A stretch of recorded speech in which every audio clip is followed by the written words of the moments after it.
Olá pessoal, professora Michele de inglês com vocês mais uma vez aqui na plataforma Gonçalves Dias com o nosso programa de atividades curriculares complementares. Pessoal, hoje nós vamos falar sobre Reading Short Messages and Replying Messages. Nós vamos falar de mensagens curtas, tanto o aspecto da leitura quanto da resposta, de como você trabalha com esse tipo de texto que faz parte da nossa comunicação social. O tempo todo a gente está mandando mensagem e está recebendo mensagem. Então, nós vamos falar um pouquinho disso pensando na língua inglesa. Bom? Então, olha só. O que nós vamos fazer? Primeiro, a gente vai ver um pouquinho da teoria dos elementos que compõem uma mensagem de texto ou uma mensagem curta. E depois eu mostro para vocês alguns exemplos antes da gente ir para o exercício. Bom? Então, olha só. Reading short messages seria a leitura de mensagens curtas e replying messages seria a resposta dessas mensagens. São dois verbos, tá? O verbo read, que é o verbo ler, e o verbo reply, que é o verbo responder. What is a short message? O que é uma mensagem curta? Quando eu penso isso como um tipo textual. A short message is a simple written piece. Então, uma mensagem curta é um pedaço de texto, né, uma forma escrita, uma peça escrita simples, que vai oferecer informação. Essa informação, ela tanto pode ser send ou leave. Você tanto pode enviar essa mensagem ou você pode deixar essa mensagem à disposição de uma pessoa. Someone seria para alguém. The term SMS, então o termo SMS que a gente conhece, que a gente vê nos nossos telefones, que a gente conhece pelos nossos dispositivos, esse termo é uma abreviação, é um acrônimo do termo Short Message Service, ou seja, o serviço de mensagem curta. Bom, então quando você vê SMS, isso é uma sigla, um acrônimo que nós utilizamos que vem do inglês. Mensagens curtas, considerando o serviço que nós temos à disposição para isso, tá? As mensagens, elas têm algumas características, né? Quando eu penso em features, são as características que essas mensagens podem ter. Primeiro, clear address. Então, elas têm um endereço certo. Elas têm um destinatário específico quando você opta por mandar essas mensagens. Simple message. São comunicações simples. E você pode observar easy to understand. São comunicações fáceis de serem compreendidas. Justamente por isso elas têm essa nomenclatura de mensagem curta, uma mensagem mais breve. O propósito das mensagens curtas pode ser to give information, para oferecer informação, to ask information, para você obter informação, to ask permission, para você pedir permissão. Você já mandou uma mensagem para perguntar alguma coisa para sua mãe, para o seu pai, para alguém da sua família? Pode acontecer. To apologize, para você se desculpar a respeito de algo, ou to invite, para você convidar. Professora, a mensagem curta serve só para isso? Não, você pode encontrar vários outros propósitos, mas aqui eu sintetizei para vocês alguns que são os mais comuns, os propósitos, os objetivos desse tipo de texto. Quando a gente pensa em mensagens curtas, tem vários tipos de mensagem. A gente pensa muito na mensagem de celular, mas a gente pode ter também outros tipos de mensagens. Por exemplo, text message, que seria essa mensagem de texto. Instant message, que seriam as mensagens instantâneas. Então, de certa forma, em inglês, a gente tem duas nomenclaturas para falar de mensagens muito semelhantes. A mensagem instantânea seria essa mensagem dos aplicativos, enquanto a mensagem de texto seria as mensagens vinculadas ao serviço do próprio telefone, da operadora, por exemplo. E-mails, que são as mensagens ou as comunicações eletrônicas. Social media posts, as postagens em redes sociais, também são consideradas mensagens curtas. E as notifications, que são as notificações. Então, aqui são alguns exemplos mais práticos dessas mensagens curtas que nós podemos encontrar no nosso dia a dia. E aí, fazendo a relação desse conteúdo com a nossa disciplina, com a língua inglesa, a gente associa as mensagens curtas em inglês com a tecnologia. Então, esses dois pontos, esses dois elementos, eles se associam, eles estão relacionados de maneira muito próxima. Quando eu coloco aqui are deeply intertwined, quer dizer, eles estão profundamente conectados. tanto o inglês quanto a tecnologia. O inglês serve como primary medium for communication, então ele serve como um meio principal para você realizar comunicações, documentações ou mesmo inovações que acontecem rapidamente quando se pensa no campo da tecnologia. E no caso da tecnologia, ela tem um impacto profundo na língua inglesa, porque muitas vezes os termos que surgem vinculados à tecnologia, termos de informática, por exemplo, eles vêm em língua inglesa. E isso vai alimentando essa bagagem, esse conhecimento com essas temáticas, né, com esses assuntos. Então, por exemplo, eu tenho aqui, quando eu uso esse inglês associado à tecnologia, eu posso observar uma mudança, né, um molde que é feito tanto no vocabulário, quanto na gramática, como nas normas da comunicação associados à era digital. Como a tecnologia continua a evoluir, isso também vai acontecer com a forma que nós usamos essa tecnologia e a forma que o inglês se associa a esse conhecimento ou essa área. Por exemplo, trouxe aqui alguns vocabulários para vocês. Palavras que estão associadas à tecnologia e ao inglês. Blog, tweet. Aqui eu já estou pronunciando como a gente pronuncia em português. Blog, tweet, app, streaming, viral. Aqui são termos que vêm do inglês relacionados à temática de tecnologia, mas que a gente usa em português. O blog, o tweet, o aplicativo, que é o app, e streaming, que são esses serviços de transmissão ou de compartilhamento, e viral, aquilo que viraliza. Na linguagem da internet, a gente observa com muita frequência os acrônimos, SMS é um exemplo, abreviação, os emojis e os emoticons, que são aquelas carinhas, os símbolozinhos que representam emoções. E na cultura, a gente observa algumas mudanças também, como, por exemplo, e-commerce. Então, as compras que passaram a acontecer online. Há algum tempo atrás, as pessoas só compravam as coisas presencialmente. Agora você tem o comércio eletrônico. A dinâmica das mídias sociais, produtos tecnológicos e, inclusive, empregos.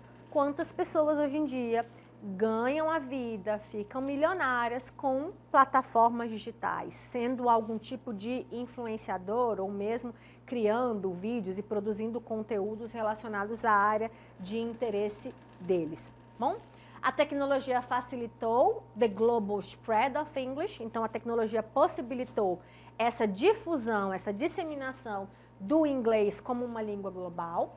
E isso fez com que o inglês, além de ser uma língua internacional nas viagens, e eu tenho uma outra aula a respeito desse assunto, tá bom? Mas falando aqui especificamente da era digital, então o inglês se tornou essa língua utilizada na informática e na tecnologia. A língua inglesa e os seus conteúdos são frequentemente disponibilizados na internet, através, por exemplo, dos sites, das plataformas de rede social, dos recursos online, tudo isso acessível a pessoas no mundo inteiro. Então eu posso ter uma postagem aqui no Brasil, feita em inglês, e pessoas do mundo inteiro podem acompanhar esse material. Vamos entrar especificamente no nosso conteúdo, que é a parte de leitura de mensagens curtas e depois a resposta delas. O que é importante a gente lembrar no aspecto de reading, que seria esse aspecto da leitura de mensagens curtas. Primeiro, toda mensagem ela vai ter who sent, então quem é que envia a mensagem, for whom, para quem que essa mensagem é direcionada, então aquela ideia de destinatário e remetente. Nós temos the content, o conteúdo dessa mensagem, the purpose, qual é o propósito dessa mensagem, e the relationship between the sender and the receiver. Qual é o relacionamento que o emissor e o receptor possuem ao fazer essa troca de informações. Tudo isso, todos esses elementos, eles estão embutidos nesse ato de você enviar uma mensagem para alguém, ou de você escrever ou ler uma mensagem para alguém. Por exemplo, aqui eu tenho uma mensagem, ó. Your package from Orange Store will be delivered tomorrow at 9 a.m. Please make sure someone is at home to sign for the delivery. O que essa mensagem está dizendo? Aqui eu tenho alguém informando que um pacote de determinada loja, Orange Store, store é loja em inglês, será entregue amanhã às 9. Então, olha que é uma mensagem de informação. A loja está informando a pessoa o horário que o pacote vai ser entregue, o dia, e pedindo para quê? Por favor, assegure que alguém vai estar lá para assinar a entrega, para receber o pacote. Então, olha que é uma mensagem de informação. Aqui eu tenho também duas mensagens, pensando naquela ideia do relacionamento entre emissor e receptor. É o mesmo conteúdo, só que olha a diferença, uma mensagem bem maior, bem mais prolixa, né, mais formal, e uma outra com abreviações, bem mais reduzida. Por quê? Porque em uma mensagem eu estou falando com uma pessoa que determina, que estabelece um grau de formalidade maior, e no outro, uma comunicação mais informal. Então vamos ler a mensagem. As duas mensagens foram enviadas pelo Josh, ó, pela mesma pessoa. Hello, Coach Trent. Aqui ele está mandando uma mensagem para o técnico dele. Coach Trent. Chama de técnico e usa o sobrenome do técnico. I regret to inform you. Eu lamento informar that I will be unable to attend soccer practice tonight due to unforeseen circumstances. Então ele está informando, ó, eu lamento informar que eu não poderei, ou que eu estou indisponível para participar do treino de futebol hoje à noite, devido a inesperadas circunstâncias. Então, olha como ele é formal para comunicar que ele não vai poder participar daquele treino. I apologize for any inconvenience. Peço desculpas por qualquer inconveniência. Thank you. Obrigada for your understanding, pela sua compreensão. Best regards seria melhores cumprimentos. Aí ele manda pro colega dele, hey dude, e aí colega, e aí cara, é uma forma, um cumprimento bem informal que você pode encontrar em textos. SRY é a contração de sorry, a abreviação. Desculpa. Can't make it to soccer practice tonight. Olha que tonight tá com o 2 ali, ó, tá abreviado também. Então, desculpa, não vou poder ir para a prática o teste, o treino de futebol. Gotta work stuff. Tem coisas do trabalho para fazer. Josh. E aí ele assina. Então, as duas mensagens têm o objetivo de dizer que ele não vai participar do treino, mas cada uma delas utiliza um grau de comunicação diferenciado. Outro exemplo de texto. Good morning, Annie. Bom dia, Annie. I hope this message finds you well. Espero que essa mensagem te encontre bem. I wanted to remind you. Eu quero te lembrar about our meeting today at 2 p.m. Quero te lembrar que a gente tem reunião hoje às 2 horas da tarde.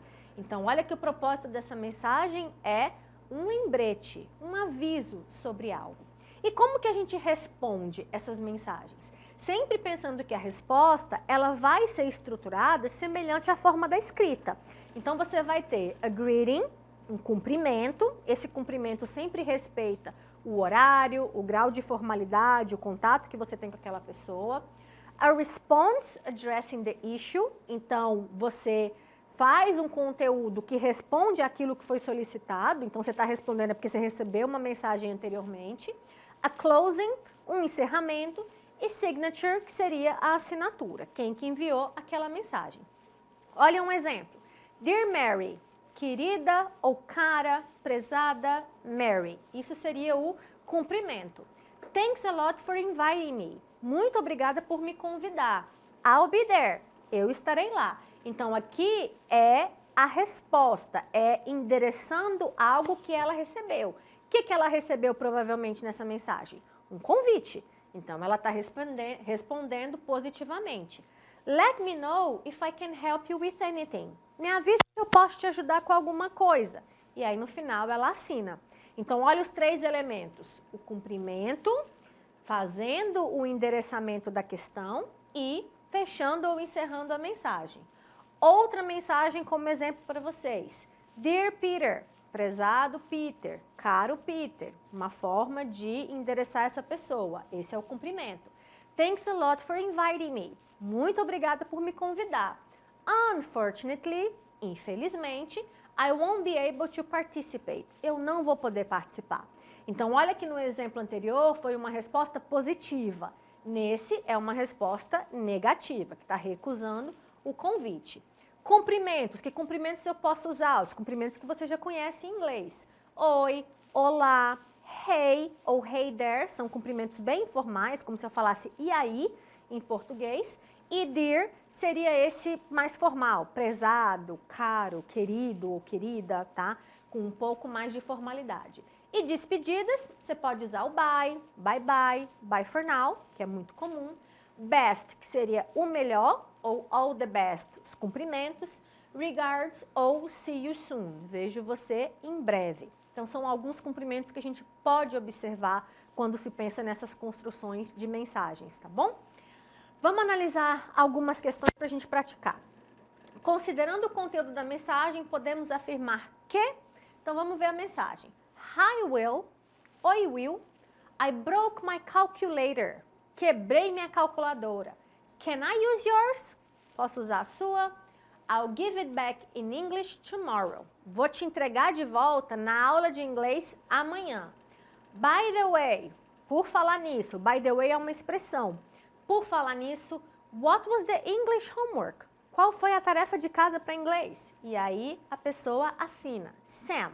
Sam tanto pode ser um nome masculino quanto um nome feminino em inglês. Você pode encontrar nas duas formas, dependendo do que esse nome representa. Pode ser a abreviação de Samantha, pode ser a abreviação de Samuel, depende de qual a palavra. Então, o contexto não nos oferece isso. Letra A. Sam pediu para usar a calculadora do Will. O Will pediu a Sam as atividades de cálculo. Will solicitou a calculadora emprestada na aula de inglês. Sam precisou da calculadora para realizar a tarefa de inglês ou Sam quebrou seu computador e ficou sem entregar a atividade de inglês. Então, olha que para eu fazer a interpretação, eu vou analisar. Quem enviou a mensagem? O Sam. Para quem que a mensagem foi? Para o Will. Qual era o conteúdo da mensagem? Então, a resposta, letra A, Sam pediu a calculadora, ou pediu para usar a calculadora do Will. Bom? Então, olhando esses elementos, o receptor, o emissor e o conteúdo, eu faço a interpretação. Outra pergunta. A troca de mensagens, outro exercício. A troca de mensagens expressa a necessidade de ajustar a data e o horário para uma reunião devido à indisponibilidade de Seth. Então, ali eu tenho o nome e eu já tenho o contexto da mensagem. A troca de mensagem segue o seguinte. Hi, Nathan. Oi, Nathan. Ou oi, Nathan.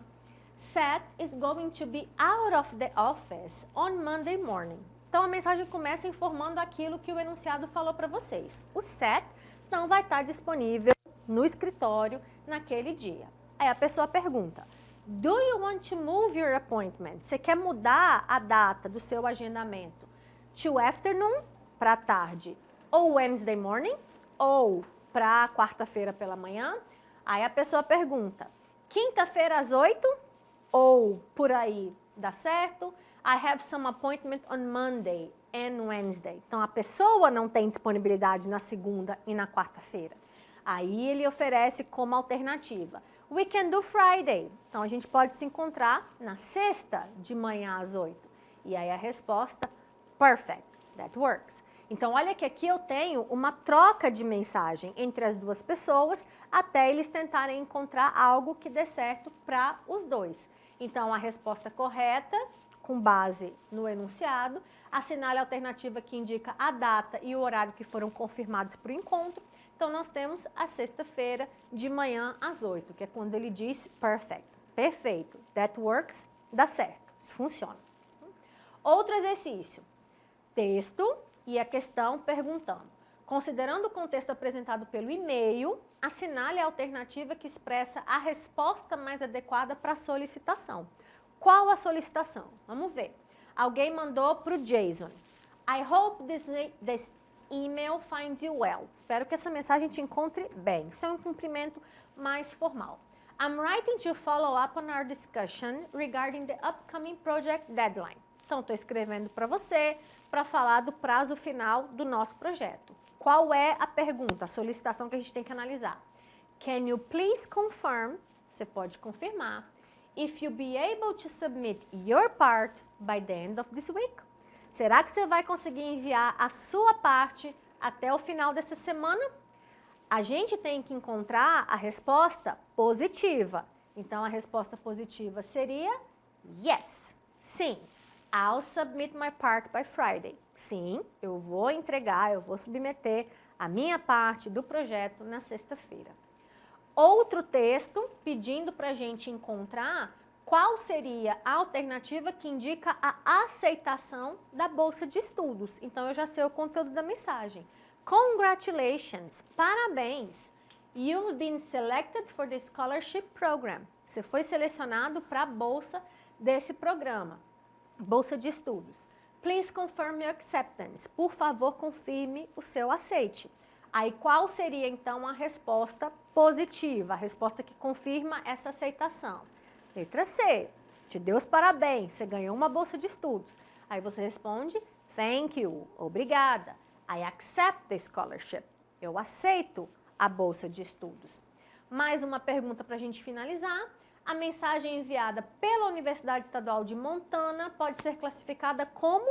Então vamos analisar a mensagem. MSU Alert. Test.